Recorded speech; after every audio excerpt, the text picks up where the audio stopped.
Hi guys, it's Lisa Joy Young, and today I'm going to be showing you how to do this pretty autumn leaves sugar skull. The first step of this design is to create the base. I'm using a pink kabuki brush from Coastal Scents and creamy Kryvaline white, and I'm just lightly buffing that on my skin. Using this technique is great. It gives a really flattering white powdery finish, and it won't crack throughout the day as the person wears it, so it's a perfect way to apply the background of her sugar skull. Next, I'm taking some yellow eyeshadow, and this is the Ben Nye Lumiere Yellow, and a blush brush, and I'm just putting it in the contours of my face, my nose, my temple, my cheekbone, and along my forehead. Using the Kryvaline Large Split Cake and Rainbow, I'm taking just the orange and the yellow and the red, and I'm putting that along my eye in a circular pattern with a 3/4 inch flat brush. So just create a skull-like shape with the red on the outside and the orange and yellow on the inside.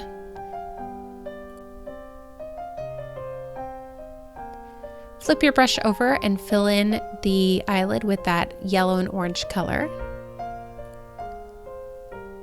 Now it's time for the leaves. So I'm putting the red on the outside again and just using wiggly motions. I'm going up in a diagonal pattern. So start at a point, wiggle your brush and bring it up, and you're going to make the leaf into 3 fragments, just like so. And it's just a half a leaf because this is a half sugar skull design.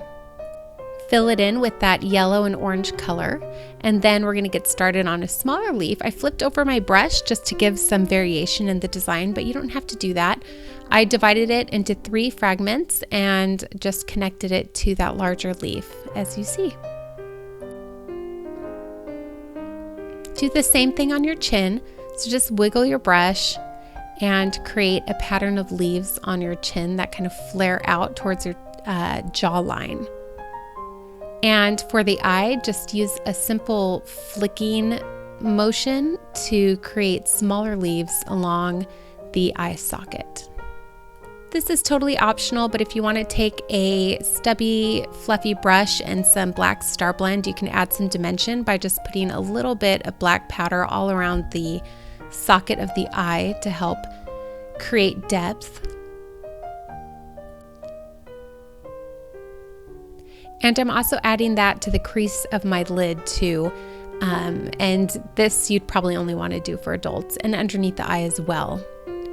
Now to brighten up those leaves, I took that Lumiere shadow, and I'm just using my finger to smudge it to the inside of the leaves.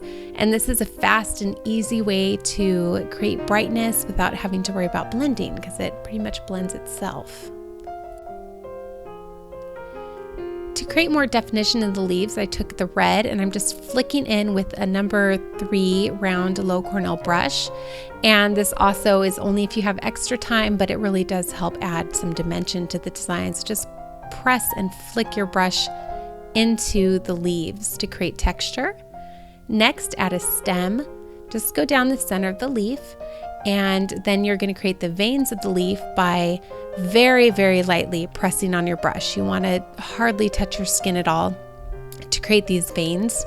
It's really fast and easy, and it helps give them a lot of realistic details. A shaky hand is really helpful with this because you don't want those lines to be straight. You want them to be very wiggly. And then also, if you have a little extra time, you can outline it.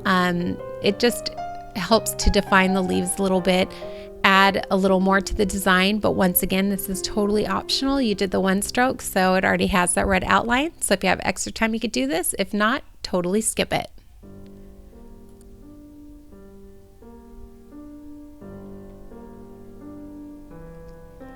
Now it's time for the glitter. So I'm using a really chunky, beautiful gold glitter. I'm putting that on my eyelid, in the eye socket area, and then on the leaves. Make sure you don't put too much on the leaves because you don't want to cover up all that beautiful work that you just did. You just want to give it a little extra pop.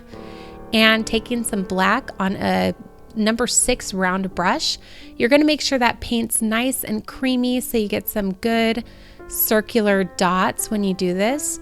And as you go in towards the inner corner of your eyes, make sure the dots go smaller because it's more flattering that way. So larger on the outer corner and smaller on the inner corner. For the nose, go in a U shape and end in a point. And for the other side, have the point be a little bit shorter than the first point, and that helps to add just aesthetic properties, and then color it all in. And for the mouth, go in a U shape. I got this mouth design from Vanessa on her Faba TV class. It was amazing. I recommend it to anybody.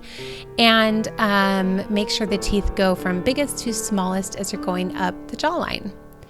Now I'm doing some reverse teardrops. These didn't turn out exactly how I wanted them to. I wanted the stem of them to be a little thinner, but they were hard to do on myself. So I camouflaged that later, which you see. But just put those on the cheekbone and on the forehead and on the chin. Now I'm filling in my lips with Kryvaline Regular Metallic Bronze, and it's a beautiful, reflective, highly pigmented color. I love it. And I'm finishing them off with some chunky gold glitter and a little bit of Star Blend black with a stubby brush to add definition. To help camouflage those teardrops I didn't like so much, I used the Kryvaline Metallic Bronze again to go over them and help soften them. And then to add a little bling to the dots, I used a gold glitter gel, and it's an easy, fast way to add a value to your design and make it look fancy, but you can always use gold paint instead if you don't have the glitter gel. And I decided to add a little bit of that glitter gel to my teardrops as well, just to make it look super pretty. And to help the nose not look so harsh, I softened it with that metallic bronze color. I just put it on my finger and then tapped it on my nose, and it's a really easy way to create a blended, pretty effect. Don't ever be afraid to use your fingers on face painting. They actually work for really great blending tools. And that is it. I hope that all of you guys like this and you're having a wonderful, busy season. If you haven't done so already, please like, comment, and subscribe. Also, check me out on Facebook. The link to that is below, as well as all of the products I use in this video and where you can buy them. Thanks, everybody.